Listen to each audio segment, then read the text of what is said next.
بسم اللہ الرحمن الرحیم۔ شروع اللہ کے نام سے جو بڑا مہربان نہایت رحم کرنے والا ہے۔ ایم کے این سپیکس کے محترم عزیز دوستو، السلام علیکم۔ محترم ناظرین گرامی، ہمارے نبی پاک صلی اللہ علیہ وسلم شب معراج سے بیت المقدس کی طرف جاتے ہوئے مصر کے قریب ایک مقام سے گزرے تو انہیں نہایت ہی اعلیٰ اور زبردست خوشبو آنے لگی۔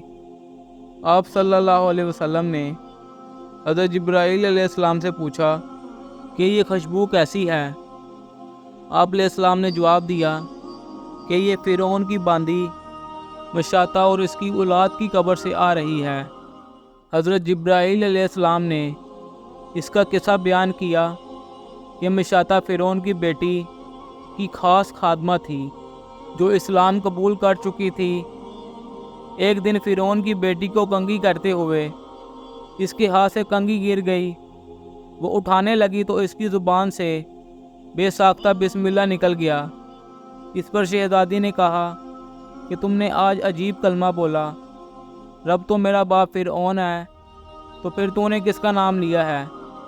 اس نے جواب دیا، فرعون رب نہیں بلکہ رب وہ اللہ ہے جو مجھے، تجھے اور خود فرعون کو روزی دیتا ہے۔ شہزادی نے کہا، اچھا تو میرے باپ کے سوا کسی اور کو اپنا رب مانتی ہے؟ اس نے جواب دیا، ہاں، ہم سب کا اور تیرے باپ فرعون کا رب اللہ تعالیٰ ہی ہے۔ شہزادی نے اپنے باپ سے کہلوایا۔ فرعون بہت طیش میں آیا اور اس نے اسی وقت اس کو دربار میں طلب کیا اور اس سے پوچھا کہ تم میرے سوا کسی اور کو رب مانتی ہے؟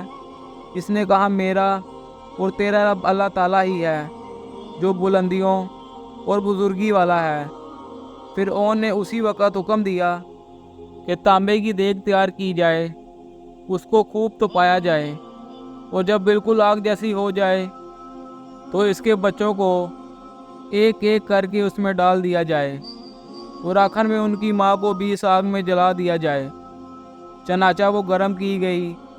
جب آگ جیسی ہو گئی تو حکم دیا کہ اس کے بچوں کو ایک ایک کر کے اس میں ڈالنا شروع کر دو۔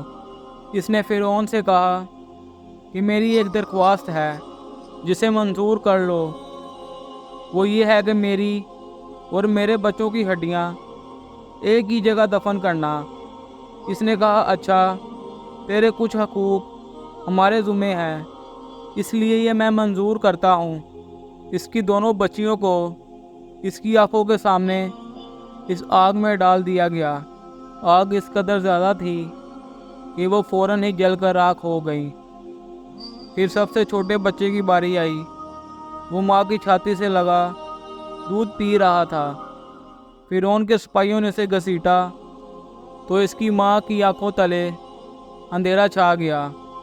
اللہ تعالیٰ نے اس بچے کو اس وقت زبان دے دی اور اس نے بآواز بلند کہا، اماں جان، افسوس نہ کر، حق پر جان دینا ہی سب سے بڑی نیکی ہے، چنانچہ صبر کریں۔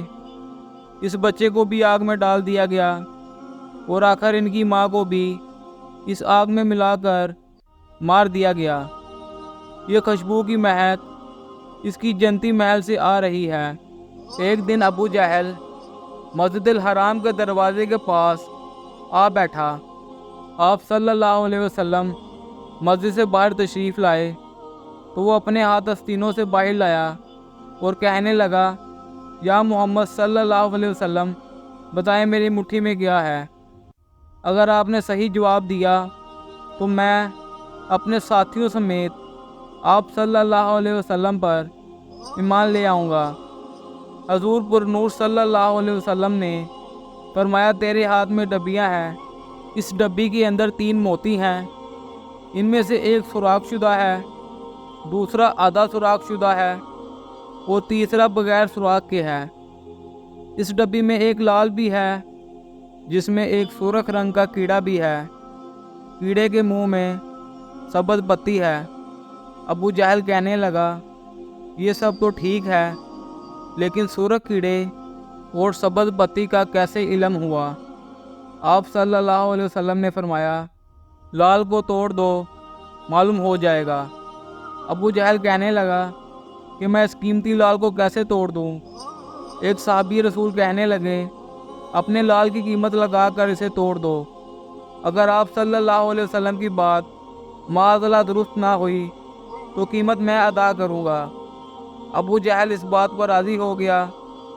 جب لال توڑا گیا تو سب نے دیکھا کہ ایک چھوٹا سا کیڑا منہ میں سبز بتی لیے اس میں موجود ہے۔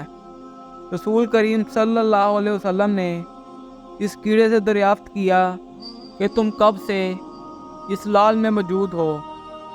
کیڑے نے پہلے آپ صلی اللہ علیہ وسلم کی خدمت میں سلام عرض کیا، پھر کہا مجھے نہیں معلوم، لیکن اللہ تعالیٰ مجھے روزانہ 3 سبز پتیاں عطا فرماتے ہیں۔ آپ صلی اللہ علیہ وسلم نے فرمایا تیرا ذکر اور تسبیح کیا ہے؟ کیڑا کہنے لگا اللہ نے مجھے روزانہ 10 مرتبہ آپ صلی اللہ علیہ وسلم پر درود بھیجنے کا حکم دیا ہے، جس کی برکت سے وہ مجھے روزانہ روزی دیتا ہے۔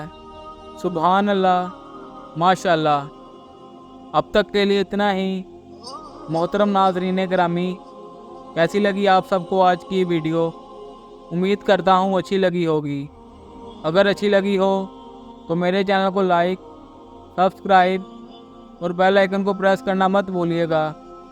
اس کے ساتھ ہی اجازت چاہوں گا۔ اللہ حافظ۔